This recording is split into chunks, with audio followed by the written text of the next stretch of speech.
Et donc là-bas, je me suis débrouillé en faisant un test PCR à l'aéroport, à l'arrivée, pour obtenir le pass sanitaire, parce que même pour manger au fast-food à l'aéroport, ça prend un pass sanitaire. On va pas faire une émission sur les passes sanitaires, mais c'était très, très stressant.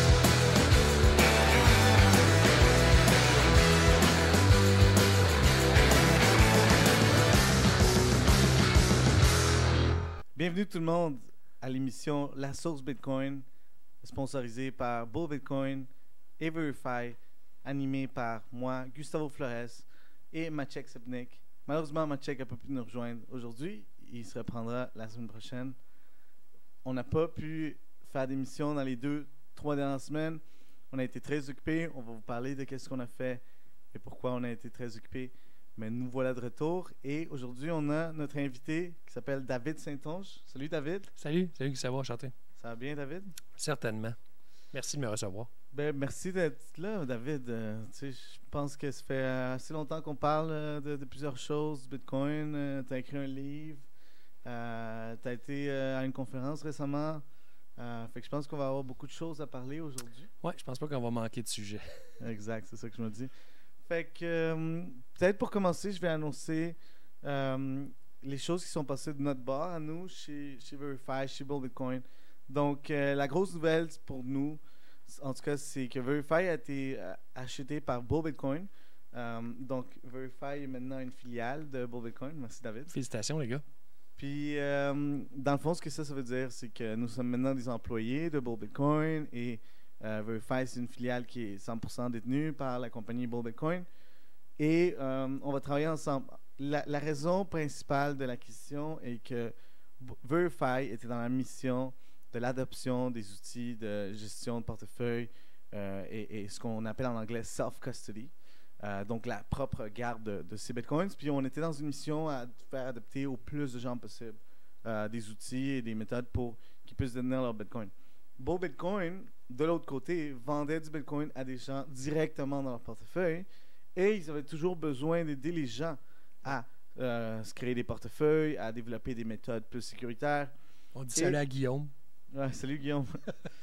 Puis, effectivement, ben, dans le fond, ce qu'on s'est rendu compte, c'est que si on joignait les deux équipes ensemble, on pourrait faire l'ensemble des services, vendre les bitcoins, mais aider les gens à les détenir par eux-mêmes, avoir plusieurs niveaux de services où est-ce que les gens peuvent... on peut aider les gens à avoir un système de portefeuille, des fois dans des trucs un peu plus compliqués comme des multisignatures, des nœuds personnels, ou même dans l'aide dans la question d'héritage. C'était naturel, right? Hein? C'était un match naturel complètement. C'est un match naturel. Là. Ça faisait plusieurs années qu'on travaillait ensemble. Bull Bitcoin et Verify, on avait déjà un partnership au niveau d'aider les clients Bull Bitcoin avec la consultation qu'on faisait. On avait déjà un autre partnership au niveau de la vente de Bitcoin que Verify faisait des fois quand on accompagnait les deux services ensemble. Les Bitcoins venaient de Bull Bitcoin. Donc, le match était naturel. Puis nous voilà maintenant de l'autre côté. Puis on peut continuer de l'avant sur la mission de Bull Bitcoin qui est de faire adopter le Bitcoin partout dans ce pays. Puis la bonne façon, où est-ce que les gens détiennent le contrôle de leur Bitcoin. Donc, si vous voulez si vous voulez acheter du Bitcoin au Canada et si vous voulez recevoir de l'aide dans ce processus, allez sur bullbitcoin.com, bullbitcoin, bullbitcoin.com, et vous pouvez créer un compte, acheter du Bitcoin, vous pouvez vendre du Bitcoin, puis vous pouvez envoyer un message dans le support pour justement vous faire aider dans ce processus. Puis si vous êtes directement intéressé par les services de sécurité, donc des services soit, comme je dis, pour l'héritage ou pour les multisignatures, pour des grosses sommes d'argent que vous voulez sécuriser, mais détenir le contrôle vous-même, ou simplement juste pour du service conseil dans tout ça, vous allez sur verify.io, verify.io, verify.io. Vous avez une solution pour l'héritage?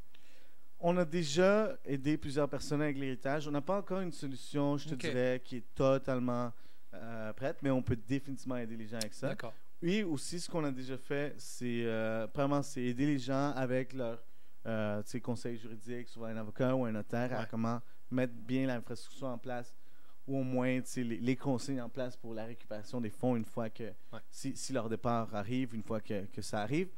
Mais aussi, on a aussi été inclus chez Verify dans le testament de quelques-uns de nos clients comme des assistants techniques. Parce que lors de la récupération, c'est pas évident qu'ils vont être capables de le récupérer, mais nous, on peut aider avec ça aussi. Ah, puis on a fait ça une couple de fois. Je vais le rajouter dans le livre, je pense. Ah oui? Parfait. Excellent. Fait que c'est ça, on a parlé de la question, mais maintenant, on parle, parle-nous de comment a été ta dernière semaine. Là. Je sais que tu as été à l'autre bout de l'Atlantique, fait que sans en dire plus, on t'écoute. 72 heures en France pour aller assister à l'événement Surfing Bitcoin qui est organisé par Stack Sats. Donc, c'est Joss et Jonathan de chez Stack Sats qui organise Surfing Bitcoin, qui est un gros événement Bitcoin seulement.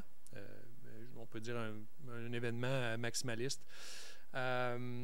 En Europe, c'est l'événement en Europe en ce moment. Il y avait 700 personnes. Donc, ma première mission en arrivant, je voulais aider. En fait, l'organisation a acheté 750 de mes livres. Il y a le logo ici de Stack Sats. Merci vraiment à Stack Sats et à l'organisation de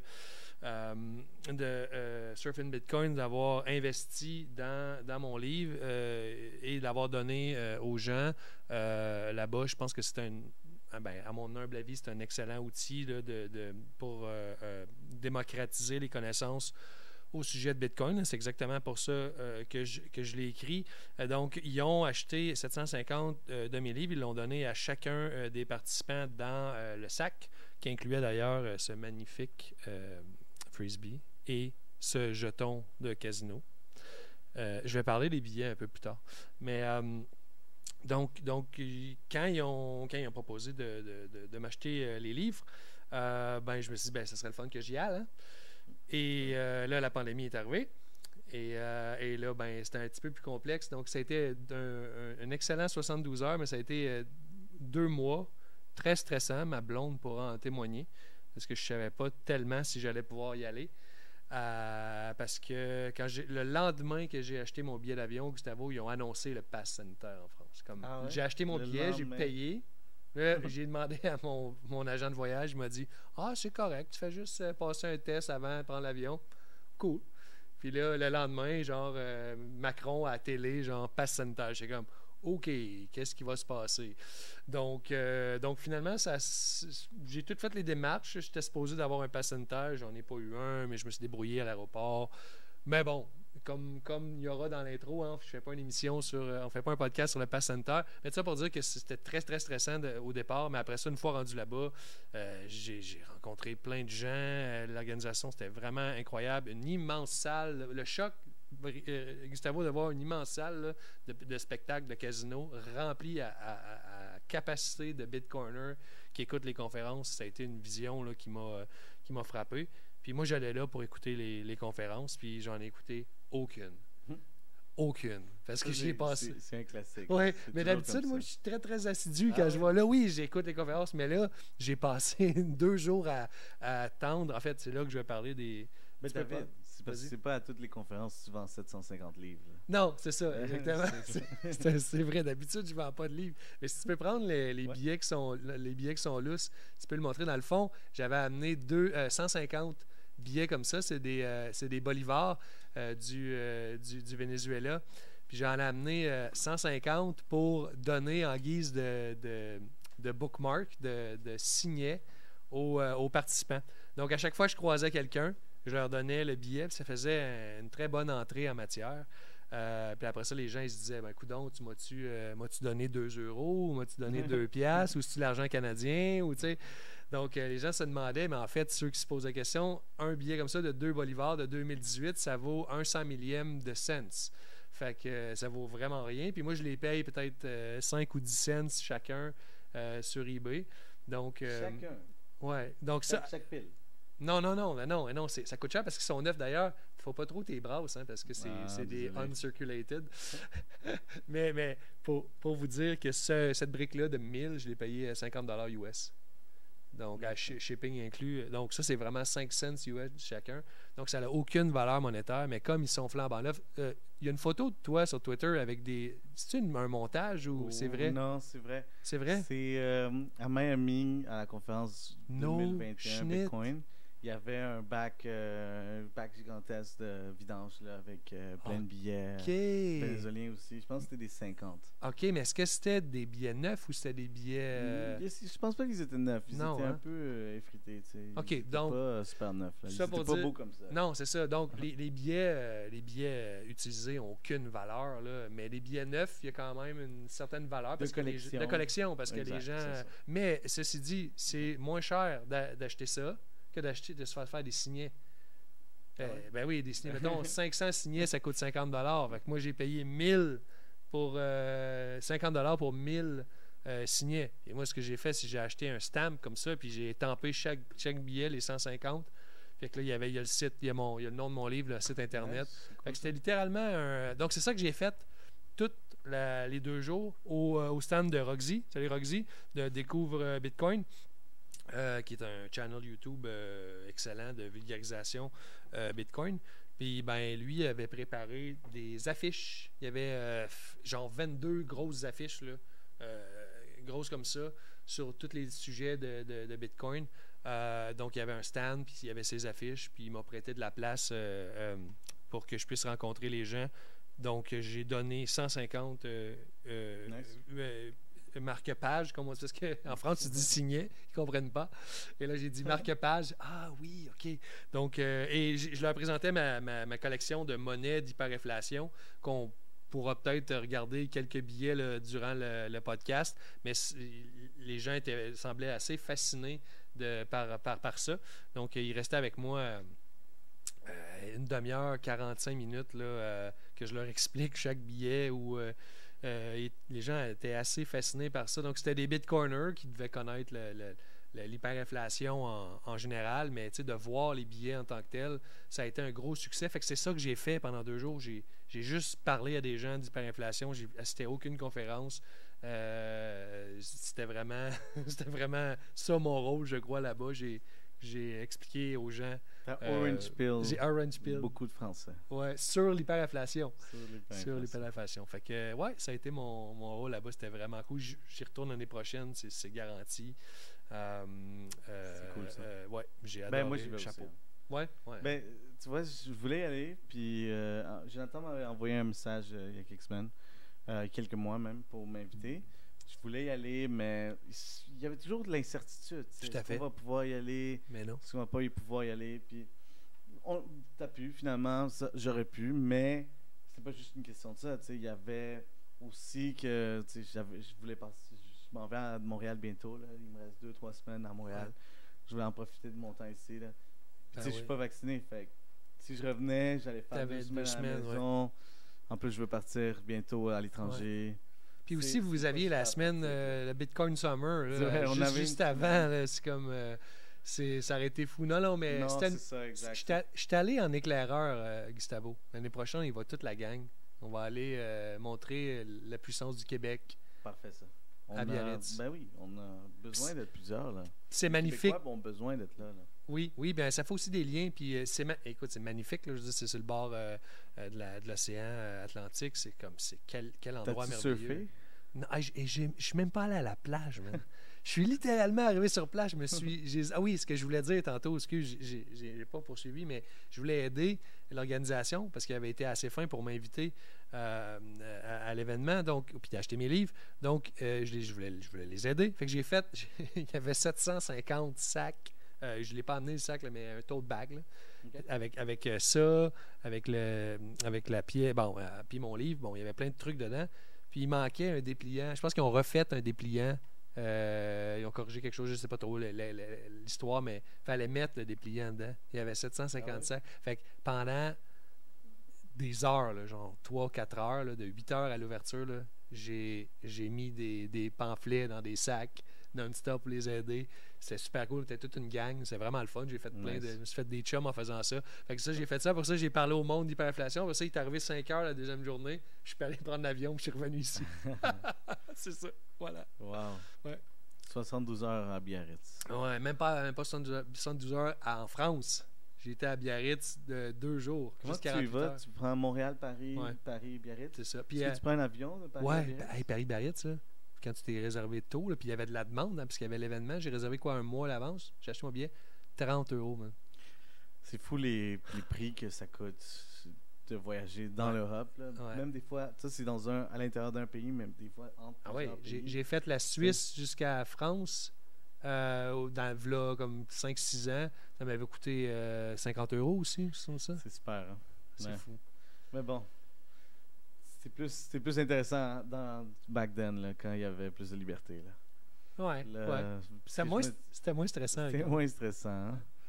Tout à C'était fait. plus confortable. Mais bon, on peut s'amuser pareil, hein, puis on peut faire des événements pareils, puis on Exactement. peut aller dans d'autres pays pareils. Vous avez fait Summer Bitcoin, puis moi j'étais allé à Exact, Surfing Bitcoin. c'est ça. Fait que c'est la preuve que c'est possible. C'est possible. Faut pas lâcher le sport. Puis, est-ce que c'était un événement... comment les... Fait que tu sais rien sur les conférences, en fait. J'allais te poser une Presque question sur les rien. Mais conférences. sérieusement, là, ça avait vraiment l'air de haut niveau dans le sens que c'était pas de haut niveau au niveau technique, whatever. Dans le sens que c'était vraiment des personnalités. Ok, ouais. C'était des présidents d'entreprises ou des élus ou c'était vraiment un haut profil là, c'était assez impressionnant de Ok, voir ouais. l'affiche, disons, des intervenants. J'ai pas pu juger des sessions parce que, comme vous avez compris, je suis pas assisté. Puis il y avait aussi beaucoup de workshops. Il y avait John Unchained qui faisait un workshop sur le Lightning. Nice. Ouais, il y avait plein de workshops qui avaient l'air vraiment intéressants. J'aurais sûrement été là si j'avais pas été en discussion constante avec des gens au sujet de l'hyperinflation. Mais bon, de toute façon, ils vont être disponibles les sessions en ligne en octobre, je crois. Fait que c'est là que je me suis dit, quand j'ai su ça, j'ai dit, bon, je vais les écouter en octobre, je vais profiter de l'événement pour rencontrer des gens, ce que j'ai fait. Surfing Bitcoin, c'est ça? Ouais, Surfing Bitcoin. Ouais, ben, c'est Surfing, apostrophe, Bitcoin. Parfait. Ouais. Pour que les gens puissent aller regarder sur Twitter ou sur Est-ce YouTube. que j'ai pas le logo, hein, j'aurais dû amener Mais ça. sinon, Stack Sats. Ouais, Stack Sats, Stack c'est Sats. ça, c'est la compagnie des C'est sûr qu'ils vont organisateurs. le partager. Là. Ouais, ça doit Même être sur moi, leur je vais le site. partager quand ça va apparaître, ou toi, sur Twitter. Là. Bel événement, puis ici, il y a c'est un podcast québécois, les Québécois qui sont Bitcoiners, qui veulent aller passer des belles vacances en France l'année prochaine. Venez avec nous autres. On va aller, on pourrait amener un drapeau du Québec, quelque chose, puis On faire pourrait. une photo sur la plage. Pas une mauvaise idée. La plage, c'est Surfing Bitcoin, puis c'est une ville de surf, je pense, non? Oui, Biarritz. ouais, exactement. Il y a des cours de surf. Tu pouvais acheter un cours de surf avec ouais, un cool. rabais pour la conférence. Puis, tu sais, je dis, je suis pas allé à la plage, là, mais j'aurais pu, n'est-ce pas, parce que c'est loin où le casino est directement sur la plage. Fait que, comme la première soirée, il y avait un cocktail dînatoire, donc on a mangé, on parlait, tout le monde. C'était super cool. Puis tu as la vue sur la mer. Puis écoute, c'est magnifique. Là, on n'était pas dans une salle de conférence à côté de l'aéroport à Toronto. Là, man. On était comme sur Ouais, le c'est bord ça. de la mer. Nice. C'est incroyable. J'ai vu des photos, j'ai vu Ouais. des vidéos. Ça va de l'air vraiment nice. Ouais. L'année prochaine, je vais plus longtemps. Félicitations à eux. Hein? Oui, vraiment. C'était réussi. Je dis l'année Puis- prochaine, je vais y aller plus longtemps, je pense. Puis Ouais, félicitations à eux, oui. Puis ils l'ont fait l'année passée. Puis Oui. là, ils ont grand- L'année ils passée, il y avait sont 100 rendus, 120 personnes, je pense. C'est comme pour débuter. Puis là, cette année, il y avait au moins 650 personnes, de ce que j'ai compris.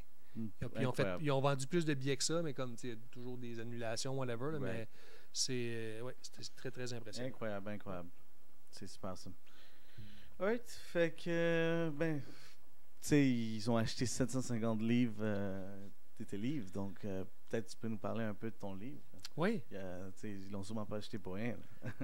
Non, ils l'ont acheté parce que ça s'appelle Tout sur Bitcoin. Hein? Fait qu'il y a tout sur Bitcoin.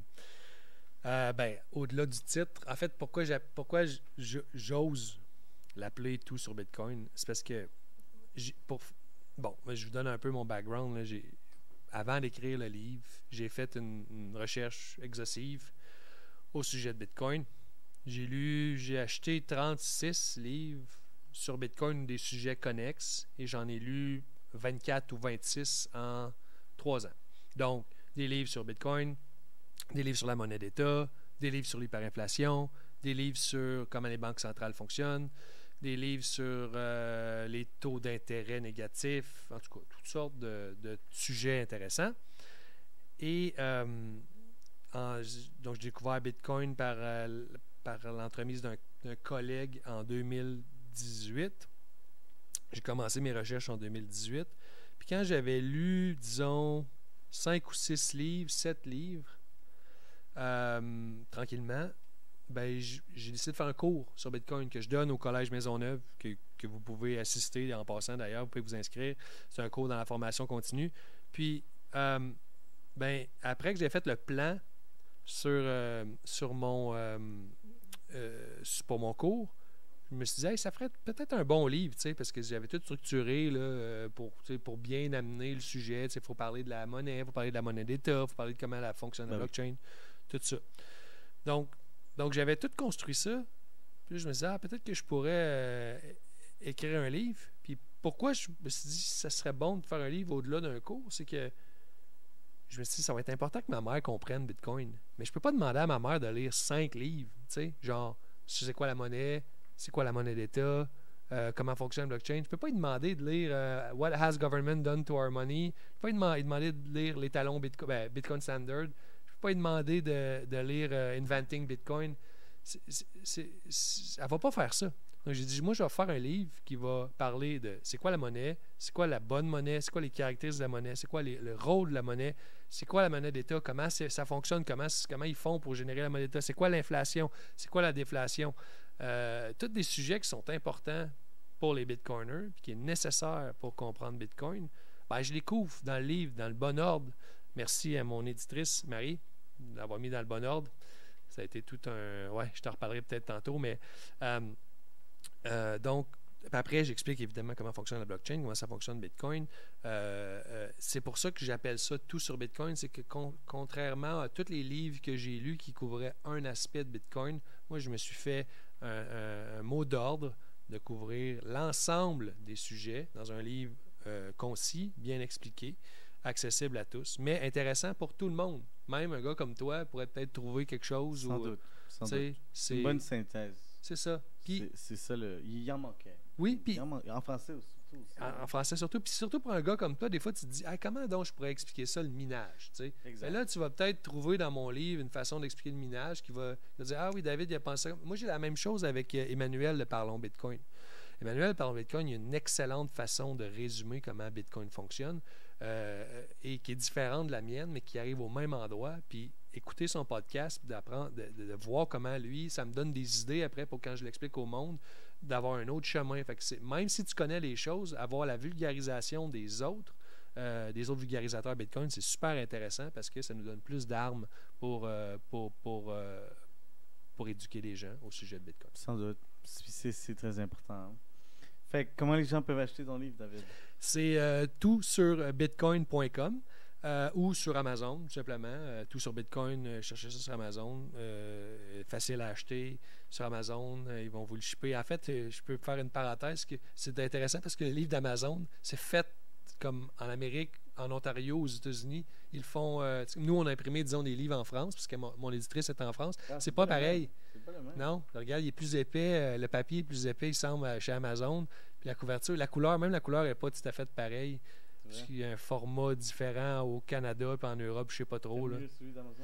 Le papier est plus épais. Fait que j'ai l'air d'avoir écrit un plus gros livre. C'est vrai. C'est vrai, hein? Amazon.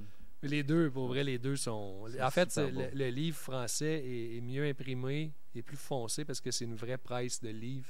Tandis que les livres d'Amazon sont imprimés dans une imprimante laser faite pour ça. Fait que c'est imprimé à la demande en passant. C'est comme nous, on n'a pas envoyé de livres en Amérique. Ah, là. ouais. C'est chaque livre que tu commandes chez Amazon, là, je te donne un autre exemple. Imprimé à la demande. Non, excuse, ça c'est le livre de. Ça, c'est notre livre qu'on est en. J'ai pas des bons exemples. Je pense que celui-là, il l'est. C'est écrit, c'est ça, Made in the USA, Money, Illinois, en arrière avec la date. Ça, c'est imprimé par Amazon. OK, ben là, vous n'allez pas le voir. Mais quand vous voyez ça avec un code barre dans la dernière page, c'est un livre qui est imprimé chez Amazon. Ici, ça vient souvent de Bolton, en Ontario. Puis, vous voyez, lui, c'est le 6 mai 2020. Genre, je dois l'avoir commandé, mettons, le un peu avant ou un peu après, soit qu'il en imprime un peu d'avance. Ouais, Mais c'est ça. toujours quelques jours ou quelques Ok. avant que tu commandes. Fait que si vous aurez appris quelque chose peut-être aujourd'hui dans le podcast de la sauce Bitcoin, c'est que les livres d'Amazon, ben, mes livres Amazon en France, c'est nos livres parce qu'on les a envoyés à Amazon, Right. mais en Amérique, c'est imprimé. Fait que ça dépend du Mais ça fait du sens, hein, étant donné qu'Amazon, à la base, c'était ça le but du business, là, c'était les livres. Exactement. Puis depuis, c'est devenu tout le reste. Tout sur bitcoin.com ou l'acheter sur Amazon. Vous pouvez acheter le livre à David, il est super, tout sur Bitcoin. Ou le recommander à tout le monde, vous connaissez. Là. Puis il est approuvé par Verify en passant parce que je Sans leur ai doute. fait valider ma check à tout le Ben moins. oui, ben oui. Il est approuvé. Ma check, Il y a même une mention de Verify. Ouais, on mentionne une mention Verify. de Matcheck, des exemples avec Verify. Oui, j'ai un portrait de ma check à la fin. D'ailleurs, un portrait de Francis à la fin. Francis C'est qui Pouliot. la troisième personne? C'est Thibaut. Thibaut Maréchal. Ouais. Nice. Mais non, mais est-ce que je suis chanceux, moi, dans la vie? Hein? Non, mais pas de faire ça. Moi, j'étais un Bitcoiner, là, green, là, tu sais, comme. J'avais tout fait mes recherches, mais j'étais dans un autre podcast plus tôt aujourd'hui, puis c'est ce que j'expliquais au host. C'était que moi, quand j'ai fini d'écrire le livre, j'étais encore green. Je veux dire, on se rencontrait dans des événements, j'étais comme, hey, Gustavo, faut que je te parle. J'ai écrit ça dans mon livre, je suis pas sûr. Là. Est-ce que c'est correct? Je veux dire, j'avais fait beaucoup d'études, j'avais beaucoup de matériel, beaucoup de données. C'était un peu comme si je finissais l'université, tu sais, puis que j'avais jamais travaillé. J'étais fresh, tu sais, comme j'avais les données, mais là, je voulais de la validation. Donc, j'ai fait valider tout mon livre par des bitcoiners beaucoup plus aguerris que moi autour de moi. Fait que aussi, ce qui est intéressant, c'est que c'est un livre qui est écrit par un bitcoiner qui est assez noob, green, mais tout est bon. Mais sauf que ça a la langue. T'es très humble. Il faut être relatif aussi. Ouais, mais je parle à cette époque-là. C'est dans le sens qu'aujourd'hui, là, j'ai continué mes discussions avec des vrais bitcoiners. J'ai lu encore plus de livres. Tu sais, j'avais lu, peut-être quand j'ai commencé, j'avais 7-8 livres de lus. Là, j'en ai 24. J'étais allé beaucoup plus loin dans ma recherche. Fait que là, j'ai dépassé, je pense, l'état de green. Sauf que, ce qui est le fun, c'est que peut-être qu'aujourd'hui, je serais plus capable d'écrire un livre comme ça, qui s'adresse aux gens, qui est accessible à tous, parce qu'on est peut-être ailleurs, tu sais. T'es rendu trop loin, là. Peut-être, exactement, peut-être. Peut-être qu'il y a quelqu'un qui. Radical. C'est ça, peut-être qu'il y a quelqu'un que ça fait, je sais pas, 5 ans qu'il est dans Bitcoin, aurait de la difficulté à écrire un livre pour les débutants. débutants. Ce que tu veux dire. Tu comprends? Tu vois, au début, j'étais beaucoup plus à l'aise à faire des présentations sur l'introduction au Bitcoin. Maintenant, beaucoup moins. C'est ça? Ben oui. J'ai plus de misère à faire ça. Exactement. Parce que je suis rendu plus loin dans le chemin. C'est un cadeau que je me suis fait d'écrire ça à cette époque-là, d'être encore green, parce que j'ai la vision du green. C'est loin pour moi quand j'ai compris. Nouveau. Ouais, excusez, green, c'est ça, ça veut dire neuf. C'est ça, excuse-moi, c'est peut-être une expression que. Donc, j'étais nouveau encore, j'étais noob. J'étais encore noob dans l'univers Bitcoin quand j'écris ça. Puis c'est super bien parce que ça donne la vision de quelqu'un qui vient d'apprendre. Comment j'ai fait mon concept d'apprentissage. C'est comme quand j'étais encore fresh, noob. Puis là, ben, aujourd'hui, j'aurais peut-être de la difficulté à écrire ce livre-là parce que j'essayais de penser trop loin ou je ferais des concepts trop... Mais tu l'as bien résumé. Peut-être qu'aujourd'hui, c'est plus difficile pour toi de faire des introductions à Bitcoin. Voilà. Excellent. Fait que tout sur bitcoin.com, je le recommande à tout le monde. Puis à tous vos parents, enfants, frères, sœurs, amis. Excellent. Donc, tu nous as ramené d'autres livres. Oui. Ben, c'est quoi les autres livres? Toi, les livres, hein? Ouais, moi, je les ai toutes, man. T'aimes beaucoup les livres, hein? Ouais, je peux suivre vraiment. Rapidement, là, ce qui a déclenché ça, c'est que j'avais lu au début 3-4 livres sur Bitcoin. Puis, j'étais allé à une conférence de développeurs. Moi, dans mon métier dans la vie, c'est d'être développeur. Maintenant, je suis directeur technique. J'ai été invité à une conférence pour parler d'un des projets que j'avais fait. Et les gens, mes amis là-bas, mes amis développeurs à la conférence, c'était à Orlando en 2019. Ils savaient que j'aimais Bitcoin, que j'étais intéressé par Bitcoin. Fait qu'ils voulaient me poser des questions, parce que ça les intéressait eux aussi. Mais c'était des gens très, très intelligents à pas de faire ça. Comme c'est de la crème de mon domaine. Puis là, ben, ils m'ont roughé intellectuellement, man. Là. Écoute, j'étais sans défense, là. J'avais aucun rapport. J'avais lu le Bitcoin Standard, j'avais lu plein de trucs. mais je n'étais pas capable de me défendre sur les monnaies fiat. Je ne connaissais pas assez ces monnaies fiat. Fait que, il me disait que Bitcoin, ça n'avait pas de valeur, c'était basé sur rien, puis que les monnaies fiat, ben, ça avait une valeur parce que si, puis ça. Là, je n'avais rien à leur répondre. Hey, aujourd'hui, mon gars, là, j'aurais un plaisir fou à les démonter. Mais à cette époque-là, non. Mais c'est quoi, ça m'a tellement marqué. De savoir, d'avoir l'intuition que Bitcoin, c'était la réponse à leurs interrogations, à tout ce qu'ils me disaient. Je savais que Bitcoin était capable de répondre à tout ça, mais je n'avais pas encore les outils. Et j'ai dit, OK, je ne me ferai plus jamais avoir comme ça de ma vie.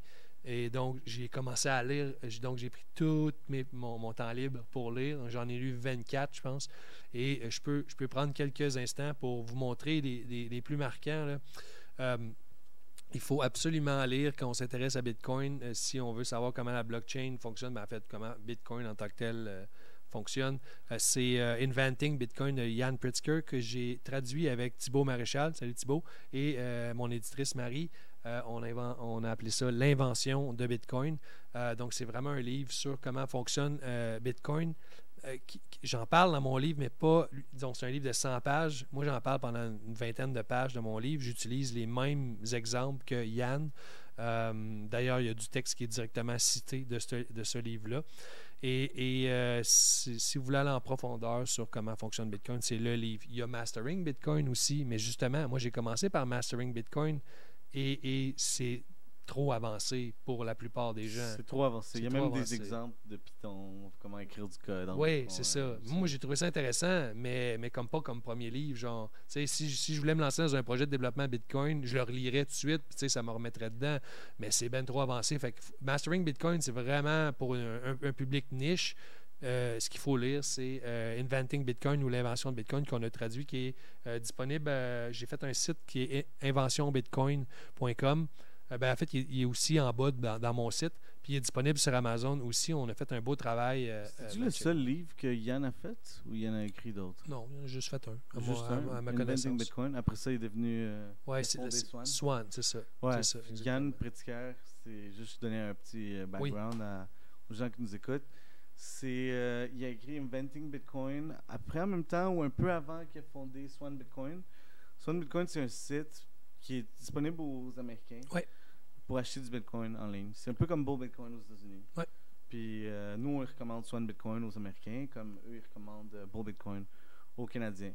Puis Yann, il est super talentueux, il est super intelligent. Son histoire est tellement intéressante. Là. C'est un gars qui vient de l'Ukraine. Hein. Il a vécu la chute de l'URSS, puis ses parents se sont sauvés. Puis tout leur argent s'est fait saisir à la frontière. Genre, il y avait le droit d'amener l'équivalent de $100 US par personne à la frontière. Fait qu'ils sont arrivés, ils ont quitté l'Ukraine avec 400. Il était une famille de 4 avec $400. Les gens aux douanes, ils ont gardé tout l'argent de cette famille-là qui a voulu quitter le pays. Puis c'est ça, il raconte dans des podcasts un peu la vie à cette époque-là. Donc, tu sais, lui, le Orange Pill, là, il l'a eu bien avant. Bien avant Bitcoin. Lui, il a compris, genre, OK. Puis là, quand il a vu Bitcoin, il a dit comme, OK, mais avec Bitcoin, j'aurais pu comme avoir mes 24 mots, mes 12 mots, disons, dans ma tête, puis m'en aller de mon pays. Exact. Hein? Mais là, eux, à la place, ils se sont fait saisir. Donc, c'est super intéressant. Une des nombreuses utilisations du Bitcoin. Voilà. C'est traverser les frontières avec ou juste l'envoyer l'argent à l'étranger. Je t'ai-tu raconté qu'à l'aéroport, ils ont fouillé ma valise à chaque fois? Ah ouais? Ouais, parce que j'avais ça dedans, man. Ah, OK, mais là, c'est sûr, là, t'avais ça aussi. Non, j'ai pas amené ça. Okay. Ça, je l'ai eu. Mais quand même, là, j'avais billets ici, là? Ça, c'est 100. Okay, ça, c'est 100. Fait que j'en avais deux. Moi, j'avais 200 billets. Puis là, ça paraît avec la petite bande, tu sais, dans le chose. Fait que là, il prenait toujours ma valise. Là, je disais, ouais, mais c'est pas vraiment de la vraie argent, là, ça vaut rien. Il disait, oui, mais monsieur, c'est de l'argent pareil. Ouais, mais je disais, ça vaut, tout ça, ça vaut genre 1 millième de cents, là, toute la gang ensemble. Ouais, mais monsieur, c'est de l'argent quand même. Ouais, mais je veux bien, mais qu'est-ce que tu veux que j'écrive sur ta feuille, là? Je disais, il n'y a pas assez de place pour mettre le nombre de zéros, que ça, tu sais, comme ça vaut 0,00000, tu sais, en tout cas, bon. Tout ça, 100 billets, valent 1 millième de cents. Ouais, en fait, c'est pire que ça. Un billet de 1 million. Ben, j'ai le billet de 200 000 ici. Bon, on va en profiter pour montrer un premier billet. Ouais. J'ai le billet de 200 000 bolivars. 200 000 bolivars. Ça vaut à peu près 4 cents. Parce que Mes maths vont être poches, je m'excuse, mais un billet d'1 million, c'est 32 cents que ça vaut. Un billet d'1 million bolivars, ça vaut 32 cents. Ça fait que ça, c'est un cinquième. Fait que 6 fois 5, 30. Fait que ça vaut 6 cents, 6 cents US. Puis C'est bon, ridicule. fait que là-dedans, t'en as 200 par bloc. Fait que t'as 1000 là-dedans. Fait que, ben, compte ça comme tu veux, c'est un 200e de ce que lui vaut. Tu comprends? Ouais, exact. Fait que ça vaut rien. Ça vaut rien. Bon. C'est du papier, là. C'est du Encore. papier. Mais c'est du mot, t'as du beau papier pour faire voyons, des signets pour un livre sur Bitcoin, man. C'était ça le Sans but. doute, sans doute. Juste dire un truc. Les gens, si vous aurez acheté pour $1 million d'argent vénézuélien, Bolivar, avec 1 million de US en 2012, aujourd'hui, vous n'auriez même pas $1. 1 million deviendrait $1. Puis ça, c'est un pays qui a des dizaines de millions de personnes. Au moins, Havel. Puis qui était un pays riche de pétrole. C'est avant. relatif. C'est relatif. C'est sûr que le Venezuela a encore les plus grosses réserves de pétrole au monde, mais c'est pas le meilleur pétrole non plus. Hein. Non, mais moi, je me suis fait raconter qu'avant, disons, c'était un des pays riches de la place, puis que, mettons, c'est quoi qui est à côté, là, Colombie? ouais, c'est la Colombie qui parlait. En tout cas, je pense que c'est la C'est- Colombie, que c'était comme le pays pauvre, un peu plus de la place.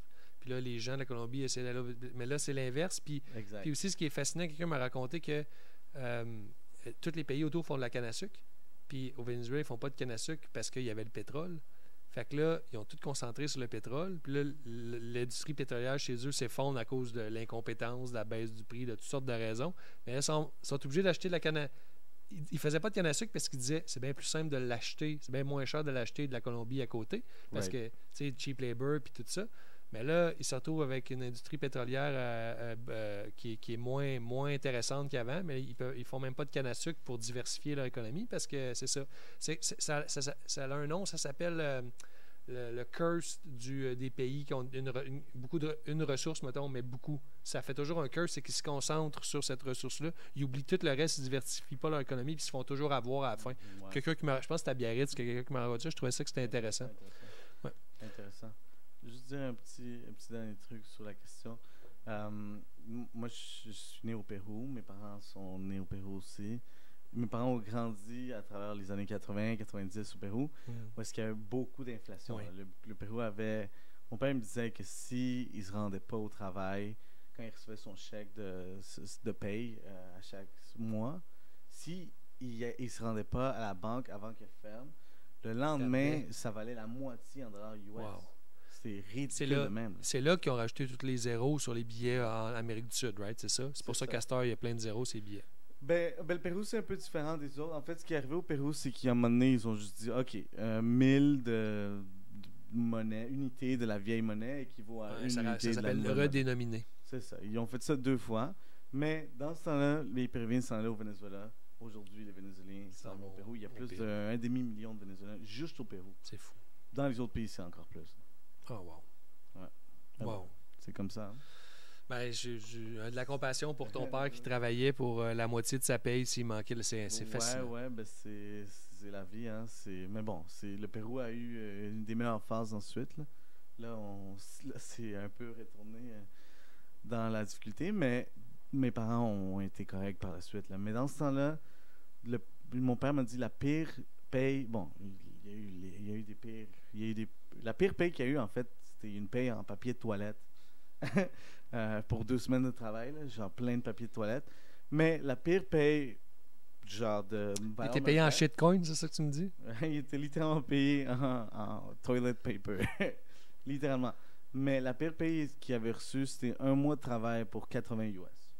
En tant que médecin, mon père était médecin. Il avait un des meilleurs postes dans tout le pays, dans toute la société. Mais même en étant médecin, tu recevais 80 $ par mois.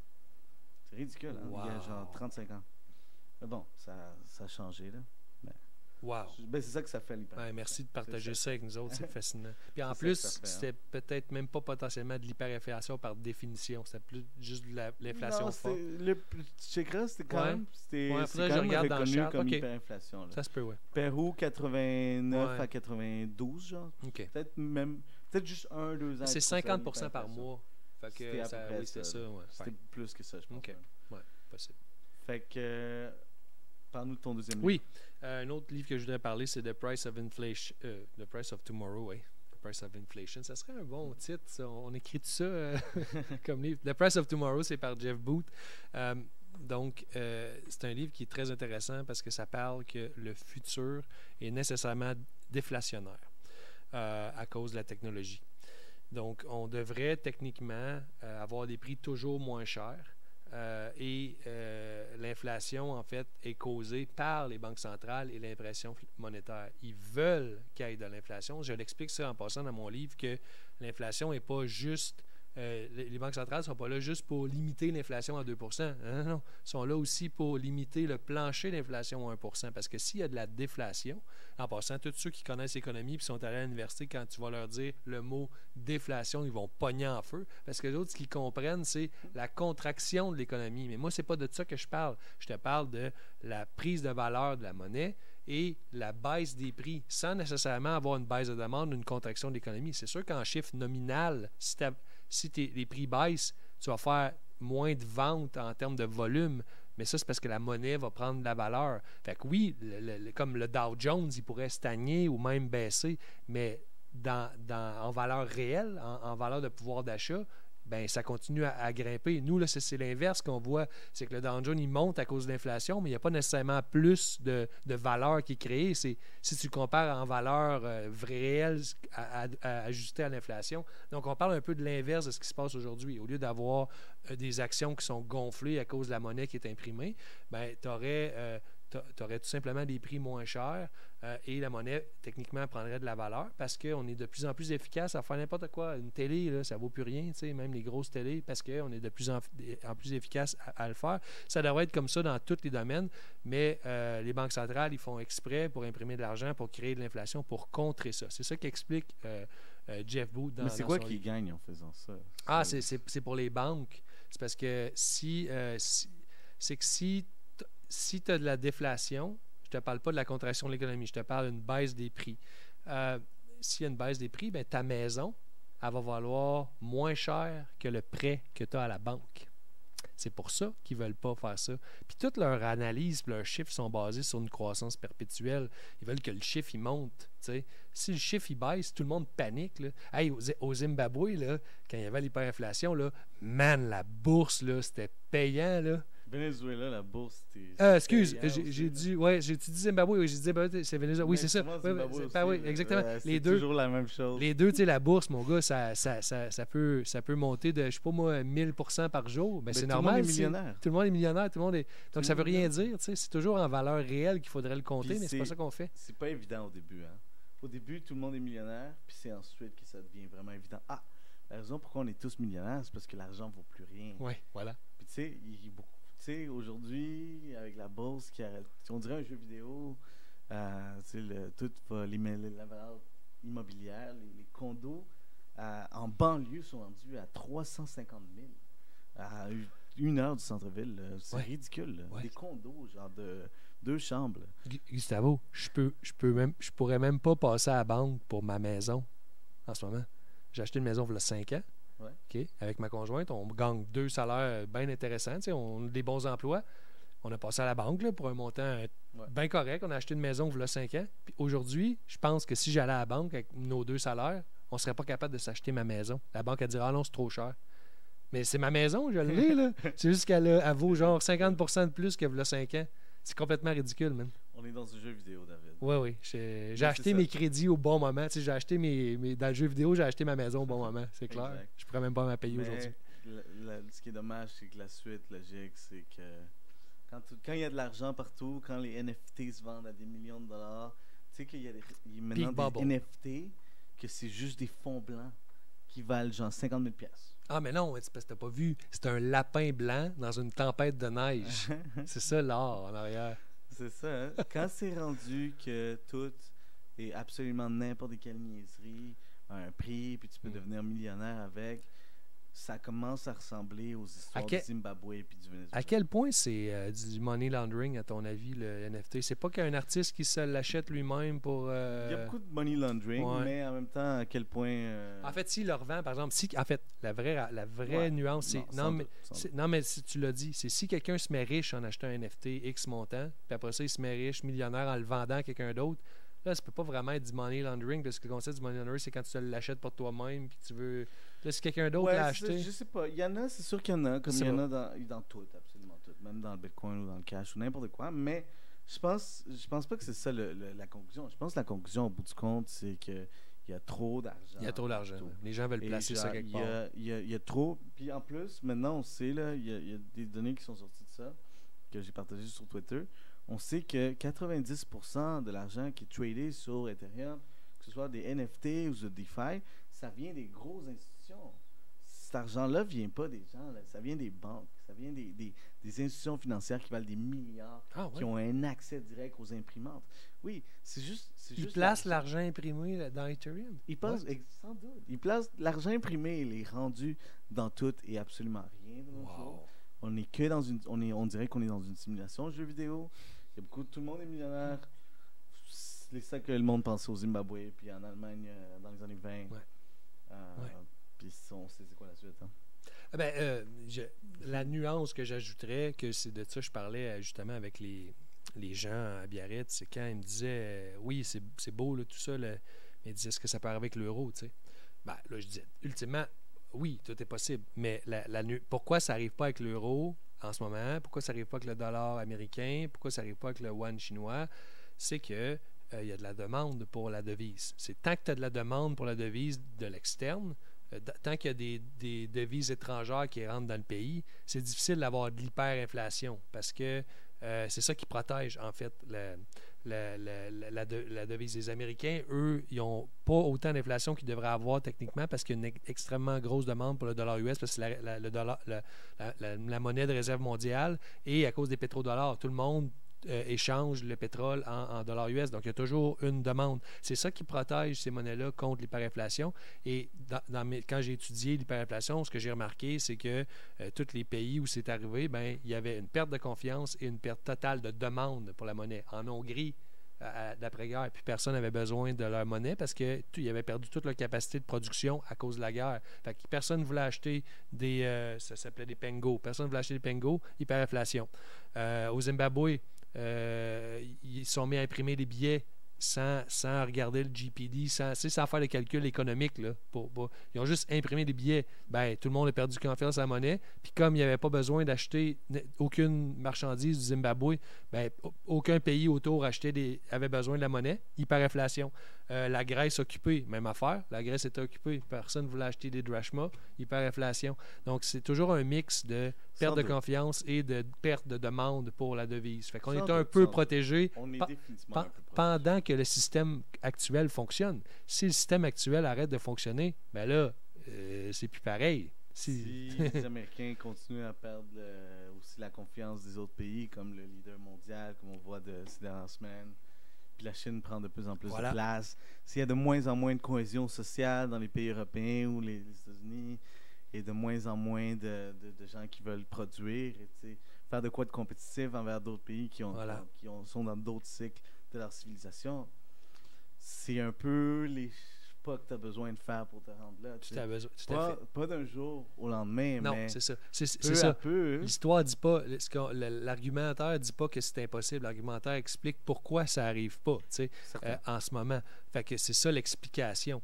Mais bon, c'est ça, court, moyen terme, peut-être pas, mais après ça, c'est ça. Fait que c'est ça que j'expliquais aux gens parce que c'est ça. Souvent, comme c'est ça, les bitcoiners vont te montrer ça en disant hyperinflation, ça va nous arriver, mais c'est un peu plus compliqué que ça quand même. Il faut pas négliger les nuances, les clarifications. Il ne faut pas donner juste des réponses. C'est le fun sur Twitter faire des memes. Oui, exactement. Le meme est cool, si on veut éduquer, on ne veut pas juste faire des memes. Quand j'ai quelqu'un face à face et que je suis l'auteur du livre, je ne vais pas leur dire que l'euro va faire l'hyperinflation l'année prochaine. Have fun staying poor. C'est ça.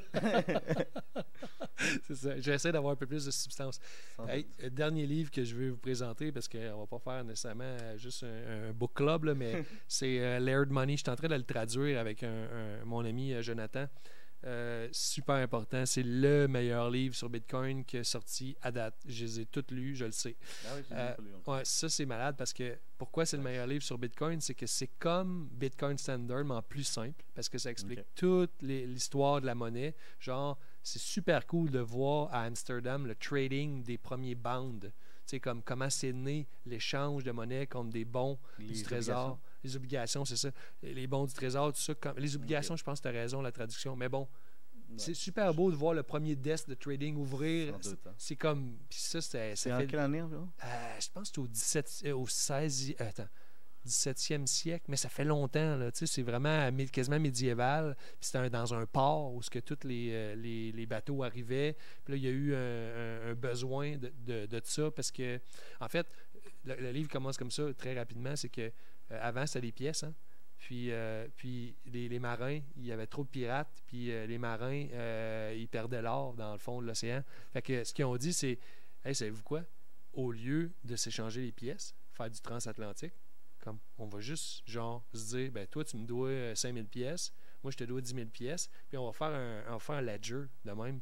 On va s'échanger l'argent dans un ledger, puis une fois de temps en temps, on va faire un settlement.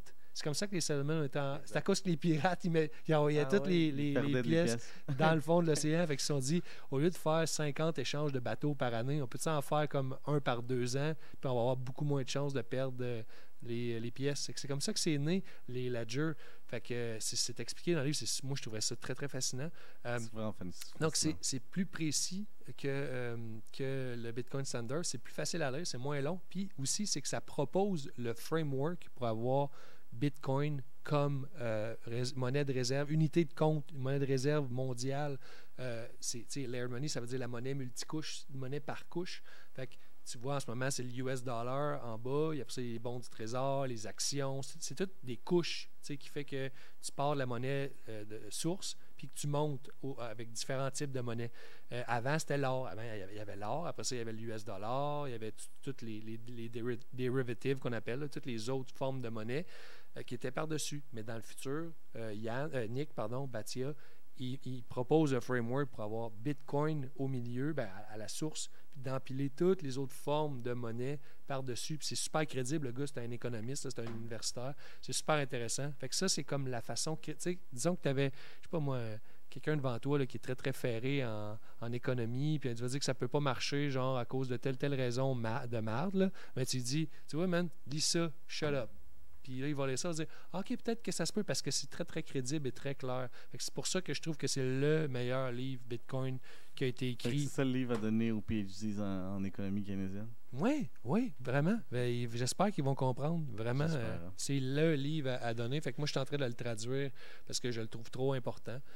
Fait qu'avec ça, dans le fond, quand il sera traduit là, avec mon livre pour commencer, après ça, Inventing Bitcoin, puis après ça, Layered Money, qui va être la monnaie multicouche. Avec ces 3 livres-là, quelqu'un va avoir quasiment le niveau que j'ai atteint en lisant 24 livres, parce que ça résume quasiment tout l'ensemble de mes recherches en 3 livres. 4, là. Ben, ces 3-là, ils vont être en français. OK. Quand ça? Ben, celui-là, je suis en train de le traduire, donc je sais pas, d'ici l'année prochaine. OK. Nice. Puis The Price of Tomorrow, si les gens parlent anglais, ben c'est essentiel pour comprendre l'avenir. Quand les gens vous disent que c'est important qu'il y ait de l'inflation, là, ben comme dites-leur de lire ce livre-là pour qu'ils comprennent. C'est super important. Ben oui, hein. Ouais. Intéressant. Puis, juste préciser, Inventing Bitcoin ou l'invention du Bitcoin, est-ce que c'est disponible déjà en français? Oui, il est là, le livre. On l'a fait avant mon livre, en fait. Il est disponible depuis un bon bout. Okay. C'est disponible sur Amazon et sur mon site, tout sur bitcoin.com. Il est tout en bas. Je l'ai mis le lien à l'autre site, mais lui, c'est inventionbitcoin.com. Puis, tu sais, les livres ne sont pas disponibles sur le site. Là. Sur le site, tu as le lien pour Amazon. Tu cliques sur Amazon, tu l'achètes sur Amazon. Beaucoup plus simple. Parfait. Voilà. Excellent. Merci, David. Oui. C'est très intéressant, ça. Fait que je veux juste finir par dire, en fait, l'année prochaine, on verra Layered Money en français aussi, puis là, on aura les 3 essentiels livres en français traduits. Tu sais, la question que tu dis sur, par rapport, quand tu étudies le livre Price of Tomorrow de Jeff Booth, ben, c'est quoi? C'est que l'inflation est nécessaire, c'est un grand mensonge dans notre système. T'sais. Puis, comme parmi des grands mensonges dans notre système, ça, c'est probablement le plus important. Hein. C'est ce qui permet de créer la société qu'on a aujourd'hui. C'est ce qui permet de centraliser les finances, même l'économie, le gouvernement et même l'éducation. Hein, par la suite, dans les mains de certains. T'sais. Puis, ça montre, selon moi, ça c'est peut-être un peu plus loin du sujet, là, mais ça montre que où est-ce qu'on est rendu. Ça montre que même jusqu'à l'éducation est corrompue, puis des choses qui sont apprises à l'éducation, dans des hauts niveaux d'éducation universitaire, servent à continuer à garder le système en vie. Oui, surtout en économie. Surtout en économie, c'est parce que l'économie, c'est pas la physique ou les maths, ça part de certaines prémices. Puis à l'intérieur de ces prémices-là, un univers est construit. Mais si tu changes ces prémices-là, hein, rien de ce qui est enseigné fonctionne. Puis les finances, c'est la même chose, en fait. Il faut que je prenne le temps de lire The Deficit Myth, OK? Puis qu'on fasse un podcast l'année prochaine. Je vais prendre le temps, là, parce que j'ai beaucoup de lire, mais il faut faire un podcast là-dessus, parce que The Deficit Myth, c'est un exposé sur les mesures, pas mesures monétaires, mais politique monétaire moderne. Tu sais, la fameuse politique monétaire moderne qui est MMT. Qui est complètement ridicule, puis ils mettent le mot moderne au bout juste pour dire comme c'est la nouvelle, c'est mieux, genre, c'est ça le marketing.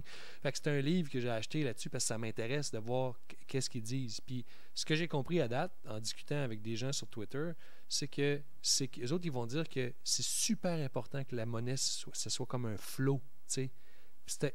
C'est comme le flow qui compte. Dans le fond, que si on n'est pas capable d'ajuster le flow de monnaie, l'économie va mourir, genre. Et je suis comme, OK, je suis pas économiste, là, je veux pas parler au-dessus de mon chapeau, mais genre, l'économie, là, c'est genre, quelqu'un fait un service, quelqu'un fait un travail, comme genre, tu crées de la valeur, puis ça, tu échanges la valeur. Pourquoi il faudrait que quelqu'un pouvait se peser sur un bouton pour en imprimer plus, pour, comme, mettons, à la base, ça fait pas beaucoup de sens. Fait que j'ai hâte de lire le livre. David, les gens qui posent la MMT ont souvent un agenda politique qui est souvent du côté de gauche politique. Puis c'est ça que je comprends ce que tu veux dire, mais c'est pas vraiment là-dessus, moi, que j'accroche. Parce que ça c'est vrai, c'est très évident, puis tu as raison. Mais c'est qu'eux, ils vont vraiment essayer de te répondre que si le flot de monnaie, genre, ça va causer une catastrophe, là, genre. C'est ça que je voudrais essayer de comprendre, genre, vraiment m'y intéresser, pas juste dire que c'est de la bullshit. Genre, fait que je vais le lire, je vais prendre des notes, puis on va probablement, genre, rire en faisant le podcast. Genre, c'est sûrement. Fait que je vais faire la job, me sacrifier pour l'équipe, m'aller lire c'est quoi leur patente avec le MMT, le fameux MMT, qui vont dire que c'est super important, le flow de monnaie. Je comprends à un certain point. Je trouve que le MMT, puis la politique moderne monétaire, puis non seulement ça, mais les arguments qui sont faits plus de la gauche populiste sont valides au niveau que la société aujourd'hui, elle est régnée par des économistes keynésiens, des politiciens keynésiens qui sont pas totalement socialistes, sont pas totalement capitalistes, sont surtout corporatistes. Puis, ils bénéficient, ceux qui sont proches. Le cantillon effect. Avec l'effet cantillon, les banques, les grosses compagnies. C'est pour ça que la bourse va toujours vers le haut, l'immobilier va toujours vers le haut. Les chefs des banques ont toujours des dizaines de millions en bonus. C'est pour ça que l'écart entre les riches et les pauvres continue de se faire de plus en plus, hein, surtout dans la dernière année. Puis, le politicien, comme disons Trudeau au Canada, il va sortir, il va dire on fait toutes ces mesures-là au nom des pauvres. On le fait pour aider les pauvres parce we care about you. On se préoccupe de toi. Puis, il y a assez de données, il y a assez d'études pour voir que dans la dernière année, cet argent-là est surtout allé aux gens riches. En plus. Puis, fait que la critique populiste de gauche, même si je suis pas d'accord avec leur solution, je suis d'accord avec leur critique. C'est un peu la même critique que nous on a, c'est que le keynésianisme et cette politique-là actuelle qui règne c'est un mensonge. C'est un mensonge pour simplement s'enrichir encore plus. Puis eux, ce qu'ils disent souvent, c'est si on est littéralement en train d'imprimer des trillions pour Wall Street, pour les Silicon Valley, pour les Donald Trump de ce monde, pourquoi qu'on ne peut pas le faire pour le peuple aussi? C'est souvent le MMT accompagné du UBI, puis de ces arguments-là. Puis, ils n'ont pas tort sur le fait que le système actuel... on est d'accord. Si on n'imprime pas d'argent en ce moment, ça casse, ça va créer beaucoup de misère. Il n'y a personne qui a un doute là-dessus, sauf que ça ne peut pas continuer pour toujours.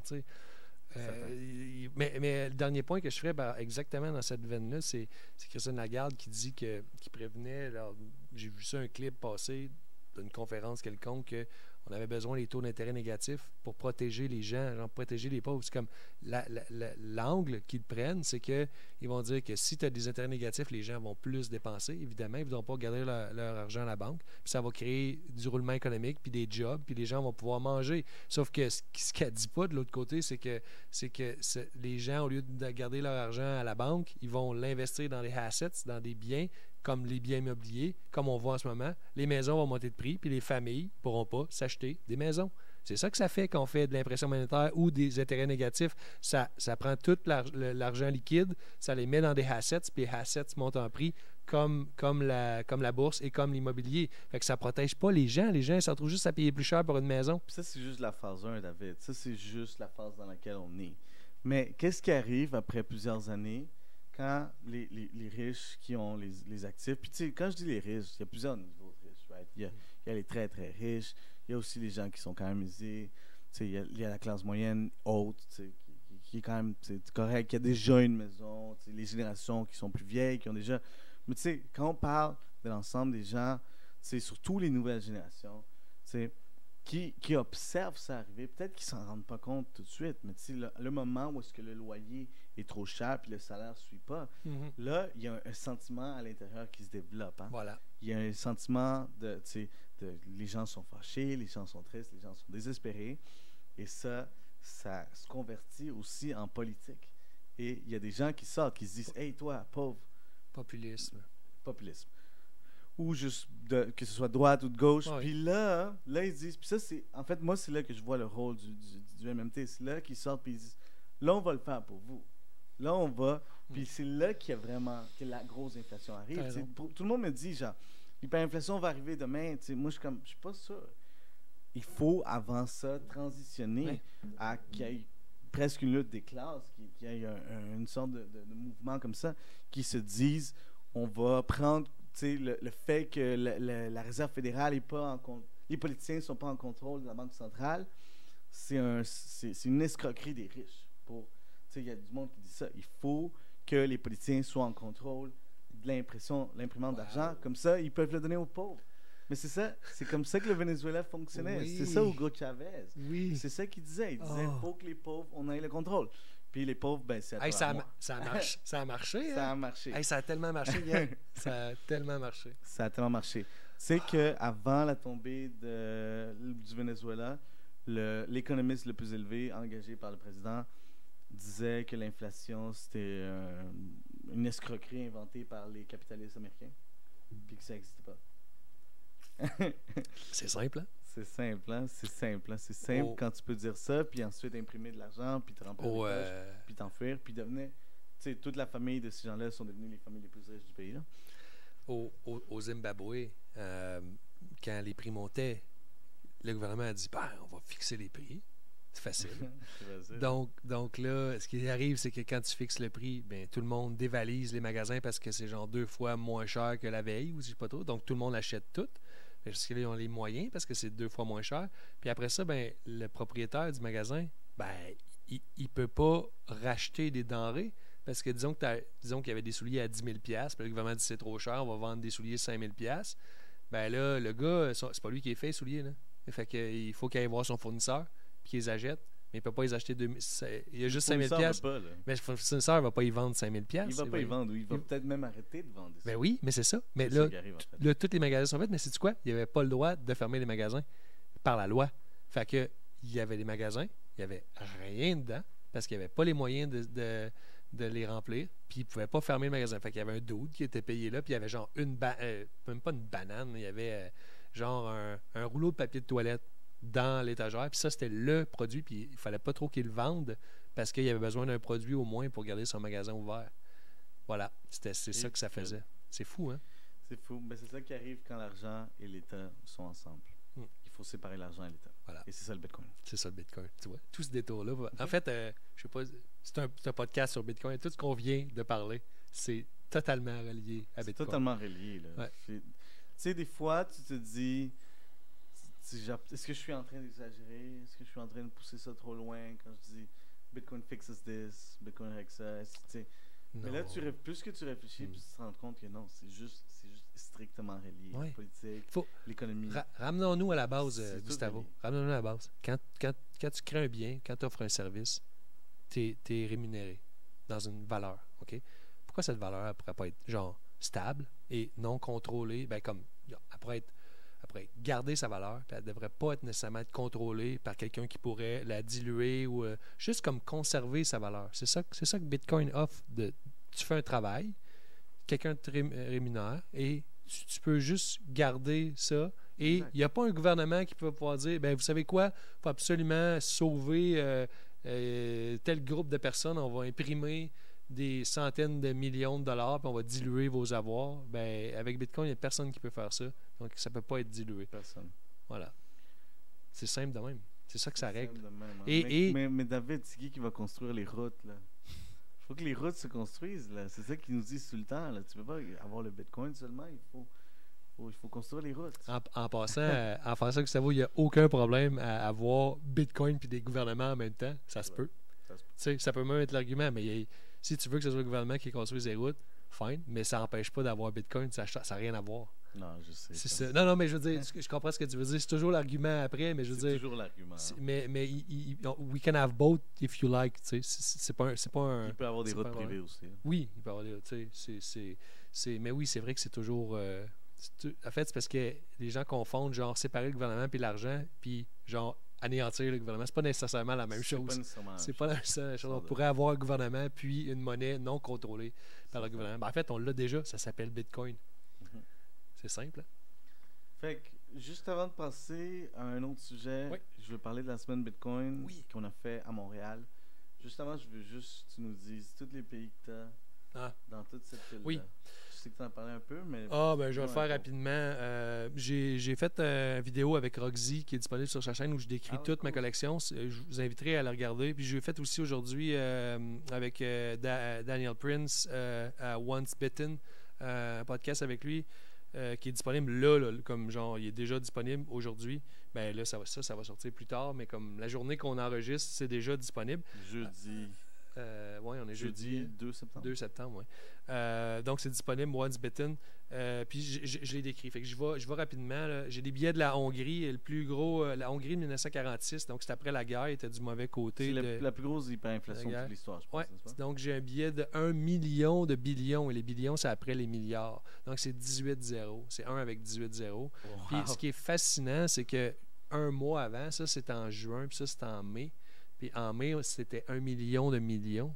Puis un mois plus tard, on a 1 million de billions. C'est 1 million de fois plus. Ça, c'est 1 million de millions de millions. Quand tu dis billion en français, là. Oui, billion fois, c'est après En- milliard. En Pas anglais, pas c'est trillion. trillion. Oui, c'est ça. Fait que ça, c'est 1 million de trillions. Oui, 1 million de trillion. Puis ça, c'est 1 million de millions. Puis il y a Wow. un mois entre les deux, man. Fait que là, Wow, quand on c'est dit que ridicule, l'hyperinflation, là. c'est parabolique, là, c'est ça que ça veut dire. Puis quelques mois après, il y Wow. avait le billet d'1 million. J'ai le billet d'1 million aussi. Ça, là, ce que ça vaut, ça, dans la vie, ces billets-là, les amis, en passant, ça vaut rien. Là. Le plus cher que j'ai payé, je pense, c'est lui. J'ai payé, c'est assez rare, j'ai payé comme 15$. Mais tous les autres, j'ai payé 1$. Puis, vous voyez, comme c'est le même design. Là. Puis lui, c'est 1 million. Fait que, comme ça, c'est en novembre. On a 1 million. Après ça, en mai de l'année d'après, on a 1 million de millions. Après ça, c'est 1 million de millions. Pour ça, on a 1 million de trillions. C'est billions. Billions en Mais français. tu veux juste voir ça. Tu peux le savoir que ça allait pas marcher. Parce qu'ils sont littéralement identiques. Oui. Ils ont le même design. Ouais. Ils ont la même Ah, personne dessus, je pense. oui. Lui, il a le numéro de série. OK? Ok. Les autres, pas besoin. C'est fini le numéro de série, hein? Fait que, tu sais, c'est juste... Un autre qui. Comment tu peux ne pas le voir venir? Ça? Un autre qui est très, très populaire là, dans ma collection, c'est que ces deux-là, c'est des billets de 2 milliards de drachmas de la Grèce occupée, OK, en 1945. Puis, ils ont le même numéro de série. Ah ouais. Oui, fait qu'ils mettaient le numéro de série directement sur la plaque. Parce que c'était bien plus simple que d'étamper les numéros de série. Mais comme, disons, il devait avoir plein de numéros de série sur la plaque, mais il faisait plein de plaques de feuilles. Fait que le premier billet avait toujours le même numéro de série que l'autre premier billet. Fait que j'ai acheté 50 billets comme ça pour 50 US. Puis j'en ai à peu près 30 que c'est des doublons. Tu sais, que j'en ai un que j'ai 9 numéros de série pareils. Tu sais. Fait que c'était pas un hasard, c'est arrivé souvent. Puis en passant, ils sont en parfait état. Ils n'ont jamais servi. Ils sont neufs. Wow. 1945. Pense-y. Ça veut dire qu'ils ont été imprimés, mis dans une boîte, puis il y a quelqu'un qui a acheté ça, puis il vend ça sur eBay. Puis la dernière affaire que je vais vous montrer, c'est la version vraiment courte, là, c'est que ça, c'est la Transnistrie. C'est un petit pays de la Moldavie. C'est une région de la Moldavie qui se veut indépendante. Puis ils ont imprimé leur propre monnaie. Puis ils sont fidèles à la Russie, genre. Puis de celui-là, ce qui est intéressant, c'est qu'on voit il y a un ici. Là, il y a eu de l'hyperinflation. Puis là, ils ont mis le billet de 10 000, mais ils ont juste imprimé des zéros à côté. C'est le même billet en arrière. C'est la même chose. C'est un billet de 1 en arrière. Puis en avant, ils ont rajouté 4 zéros. Puis là, ce qui est loufoque, c'est qu'il n'était pas très beau ce design-là. Fait qu'ils ont fait un autre design, puis les zéros sont pas pareils. Ils ont même affaire, mais ils ont imprimé le 10 000 différemment. Je sais pas si tu le vois. Là, Ouais, pour qu'il rentre. Là. Ben, c'est parce que celui-là, c'est juste 4 zéros petits, puis lui, il y a un zéro plus gros C'est pour ça, le il faut 10. changer le design pour rentrer plus de zéros. Là. Fait que, tu sais, c'est. Puis aussi, ils barrent les informations. Fait que, dans le fond, ils reprennent les billets qu'ils avaient déjà imprimés, puis ils impriment par-dessus pour. Fait que il y a plein de choses comme ça qui sont. Le dernier billet, là, c'est la Yougoslavie dans les années 90, là, 5 milliards. Eux, à cause de la chute là, de l'URSS, puis ils ont fait de l'impression monétaire. Donc, perte de confiance, perte de demande pour la devise, hyperinflation. Fait que t'es pas juste millionnaire, t'es pas juste milliardaire, t'es pas juste billionnaire, Non. trillionaire. J'ai Des millions de billions. billions. De trillions. Ouais, écoute, tu vois fou, hein? tu vois comment ça paraît dans mon look, comment que je suis riche de même, hein? C'est ça. Je suis arrivé en limousine, écoute, tout ça à cause de mes fameux billets que j'ai payé $1 sur eBay. Nice, Voilà. nice. Faudrait que je m'en achète aussi. Ouais, c'est cool, il y en a Vraiment plein. cool. Fait que juste parler de la semaine que t'as Oui. manqué malheureusement. Ah oui, man. Ouais, hein?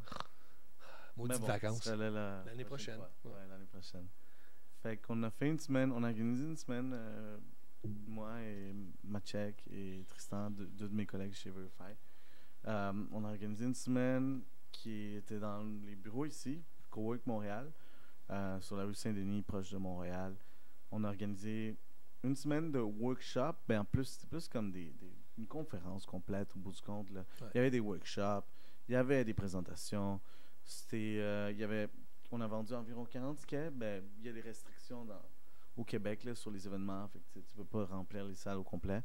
Mais on a eu des présentations de toutes sortes de personnes. Il y a du monde qui ont présenté en personne, comme disons Kekski, qui s'appelle aussi Étienne, qui travaille chez Bull Bitcoin. Il a présenté LNURL, qui est un protocole de communication pour Lightning, qui simplifie un peu la chose.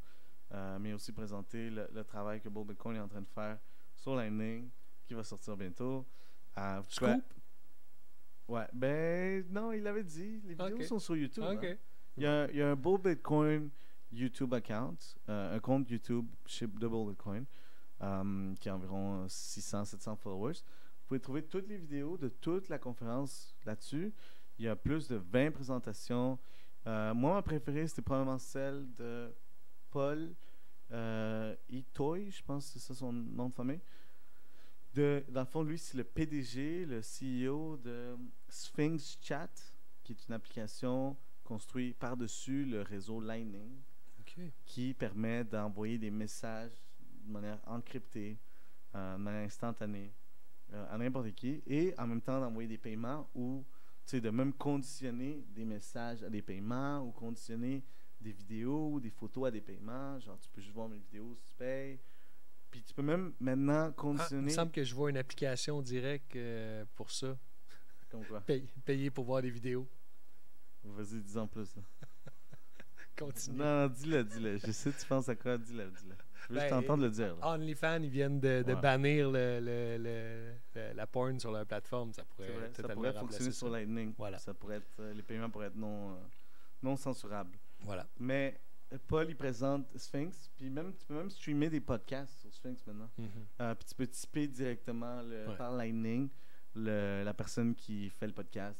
C'est la version plus polie de ce que je viens de dire. Ouais, c'est ça. Fait que Sphinx est là. Eux, ils ont aussi un projet qui s'appelle Stackwork.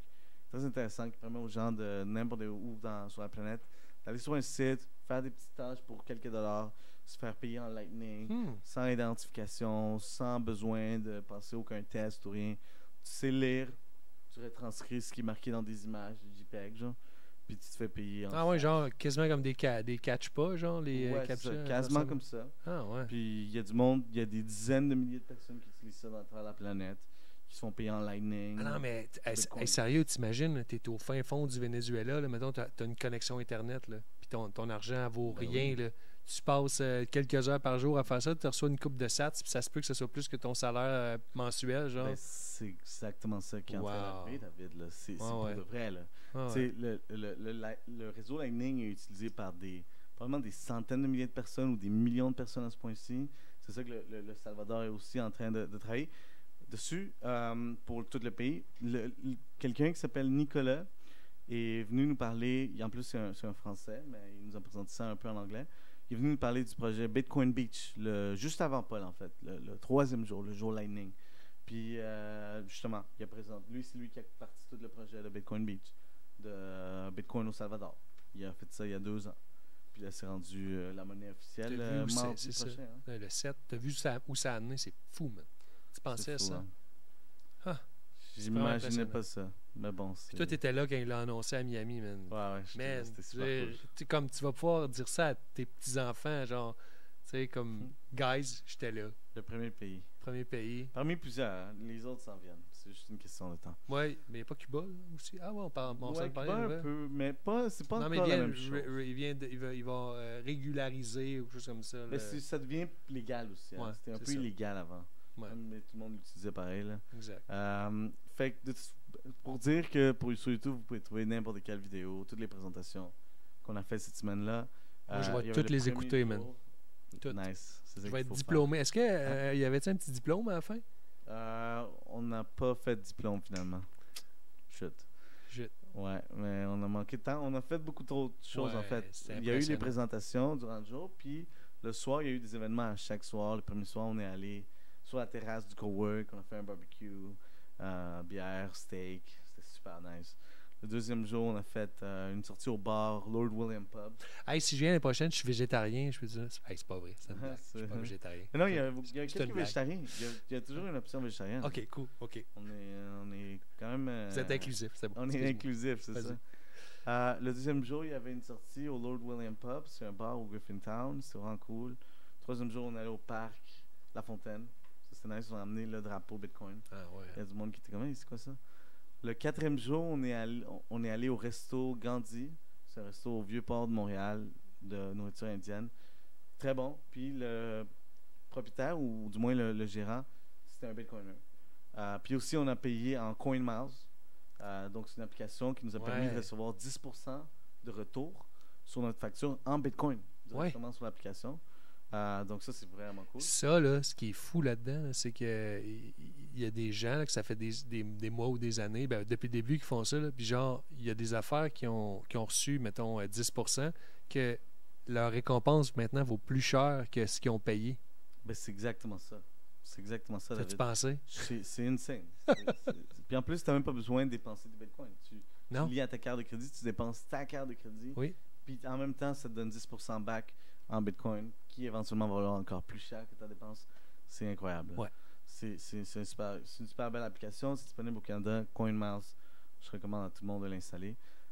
Puis plusieurs restaurants en ville, à Montréal, l'acceptent. Mais bon, maintenant, les restaurants, ils laissent pas entrer tout le monde, hein, à cause du passeport vaccinal. Mais bon, c'est pour dire, pour revenir au sujet, le vendredi, on a pris ça tranquille un peu le soir. Puis le samedi, on a eu le party. Le party était incroyable. On a même mis une vidéo sur Twitter qu'un de nos amis a fait du party. En fait, de toute la semaine, là, mais du party surtout. Edo, c'est ça? Edo, c'est ça, exactement. Puis Edo et Dixon sur Twitter, pour ceux qui veulent aller consulter son profil. Le samedi, on a eu 200 personnes, je pense, qui sont venues. Là. C'était super cool. Là. Au parc Jarry, en plus, il faisait chaud. Là. C'était la plus belle température. C'était au parc Jarry, je pensais que c'était au Mont-Royal. Non, c'est au parc Jarry. Ah, vous avez fait une marche au Mont-Royal après. Ouais, ça, c'était le dimanche. D'accord, J'arrive là dans un instant. Oui, excuse-moi. Fait que là, le samedi, on a eu un barbecue. On a fait plus de 100 saucisses, 100 burgers. Tout le monde était content. Tout le monde a mangé. Ensuite, dès que le soleil est tombé, on a engagé un DJ qui s'appelle Keywatch. En fait, c'est un de mes amis depuis le cégep. Puis, dès que la nuit est tombée, Keywatch est un super bon DJ. Là. Il a animé la foule. Il y avait 100 personnes qui dansaient. Là. Même du monde qui était juste dans le parc Jarry, là, qui entendait la musique. Ils sont venus se joindre à nous. Là, qui c'est comme, il y a une fête là. Wow. On va venir danser. Puis, tu sais, à la fin, moi, je crée Bitcoin avec le micro. Puis là, tout le monde répétait, mais la moitié, à la fin, était du monde qui s'était juste rajouté. Ouais. Fait qu'ils avaient peut-être pas la moindre idée comment c'est quoi le Bitcoin. Mais quand même, c'était ça la fête. La police est venue à la fin. Ils nous ont dit, hey, baissez le volume. Mais bon, il était 11h30, là, ouais. Un minimum de règles. Puis le dimanche, on a clôturé la semaine avec au début, on voulait faire une randonnée du Mont-Royal. Finalement, on s'est juste promené un peu au bas, là, où est-ce qu'il y a les tam-tams. Aviez-vous encore de l'énergie après toute cette semaine-là? Ouais, justement, c'est ça. C'est pour ça qu'on n'a pas fait la randonnée. Les tam-tams de Mont-Royal, c'est quoi? Ben oui. Fait qu'il y avait sur où il y a la statue. Là, puis, c'est ça. Puis tout le monde a des percussions, puis tout le monde danse. On a notre drapeau Bitcoin, puis tout le monde... j'ai vu une vidéo de ça, de Maciek. Il y avait une vidéo sur Twitter. Ouais. Fait que c'était ça la semaine. C'était super cool. Wow. Puis, félicitations. Vous avez organisé ça en très peu de temps. C'est pour vrai. Chapeau, les gars. Merci. C'est la preuve que vous avez vous êtes proche des ressources intéressantes de Bitcoin, hein, parce que c'est pour organiser ça, une semaine de ce calibre-là en si peu de temps, vous êtes bien plugués. Bravo, les gars. Ouais, sans doute. Là. Francis Pouliot, NPK, fondateur de Cold Card. Il y avait Adam O'Brien qui travaillait à Upstream Data. C'est Denver Bitcoin sur Twitter. Ah ouais, Upstream Data. Ah oui, ok. Ouais, les gars des... il n'était pas là en personne. Oui, quand même. C'est ça, exact. Ceux qui ne savent pas, Upstream Data, c'est ceux qui font... ils prennent le gaz qui s'échappe des puits de pétrole dans l'Ouest, puis ils attachent ça à une génératrice, puis ils minent du Bitcoin. Donc, en gros, c'est exactement l'équivalent de l'inverse de faire bouillir les océans. C'est que le gaz méthane est comme 40 fois plus dangereux pour l'effet de serre que le gaz carbonique. Donc, en général, ils font juste le brûler.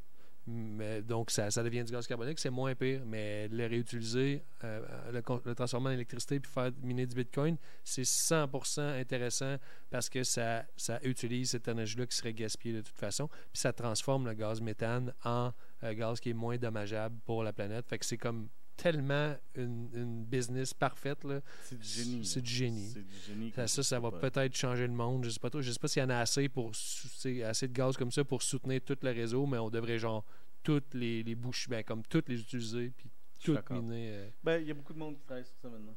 Exactement. GAN.AI aussi. Il y a une couple de compagnies qui travaillent sur ça. Là. Mais fait que c'est ça la semaine Bitcoin. On voulait faire un bon événement pour notre communauté ici. Il y a du monde qui sont venus de la Colombie-Britannique, même de la Californie. C'est fou, ça. Quelqu'un est venu de la Californie. Wow. D'Ontario, de plein de villes du Québec. Fait que c'était vraiment cool. De Granby. Ouais, c'est vrai. Ouais. Il y avait de toutes sortes de personnes. Ce qui était vraiment intéressant, on a reçu un super bon feedback. Là. Il y a du monde qui nous disait « Wow, c'était vraiment nice, juste... » C'était éducatif, c'était cool, c'était un bon party, la nourriture était bonne, toutes sortes de beaux commentaires, mais moi, c'est le commentaire qui m'a le plus marqué, c'était plusieurs me l'ont dit, c'était pas juste une personne. Le commentaire était que les gens, tu vois, dans les derniers 12, 18 mois, ils se sentent un peu seuls, avec tout ce qui est la question de COVID et l'isolement et la quarantaine. Puis les gens m'ont dit, tu sais, genre, je suis seul dans ma ville, qui pense comme moi, j'ai mes amis, j'ai ma famille proche, Mais ils pensent pas, ils pensent tous que je suis fou un peu, parce que je suis contre les mesures COVID, ou disons je veux pas me vacciner forcément, ou j'ai investi dans le Bitcoin, ils me disent que je vais perdre mon argent, ils me disent que je suis un complotiste, tu sais, ou il y a certaines personnes qui me disaient que leurs familles ne veulent plus les voir, leurs amis ne veulent plus les voir à cause qu'ils sont pas vaccinés, à cause qu'ils sont ils ont une position différente que celle du gouvernement puis celle de eux. Tu sais, puis le monde commence à se demander, tu sais, est-ce que je suis fou, est-ce que je suis peut-être cave, est-ce que je suis vraiment un complotiste, je suis un extrémiste, t'sais? Mais ils viennent ici, puis là ils voient tant de monde si intelligent, éduqué, de toutes sortes de niveaux de la société, toutes sortes de races ou de genres, peu importe, là, qui pensent tous, partagent tous ces idées-là, qui des fois les poussent encore plus loin, t'sais. Puis là, il me disait merci, Gustavo, d'organiser ça. Tu sais, merci, Bull Bitcoin, Verify, Macheck, Tristan d'organiser ça. Là. C'est ça qu'on avait besoin. Puis ça, c'était sans doute, pour moi, c'est super intéressant. Là, puis sans doute, ça me fait plaisir d'entendre ça. Puis de savoir que le monde a aimé ça. Donc, espérons que l'été prochain, on va faire la même chose. Ça sera probablement moins compliqué, espérons-le. On verra. On verra. On verra. Cool. Fait que merci, David. Hey, merci à toi pour l'invitation. Je vais juste finir par dire que je ne l'ai pas encore annoncé, mais je pense que quand je vais sortir ce podcast demain ou après-demain, je vais l'avoir annoncé le 11 septembre 2021. Oui. Dans une semaine et demie, on va organiser un dernier meet-up Bitcoin. Donc, tu sais, la semaine Bitcoin, c'est supposé être le dernier meet-up Bitcoin. Mais là, on est comme, non, il en faut un dernier, là. Fait que là, le dernier meet-up Bitcoin... En fait, c'est parce que j'étais pas là. Fait ouais, que, et là, il faut que tu sois là. Oui, t'as pas le choix d'être là. Je vais être là. Juste parce que tu as dit ce commentaire-là. Là. Fait que c'est au Parc Jarry, vers 16-17 heures, encore une fois. Puis ça va être un barbecue. Il va y avoir un invité spécial.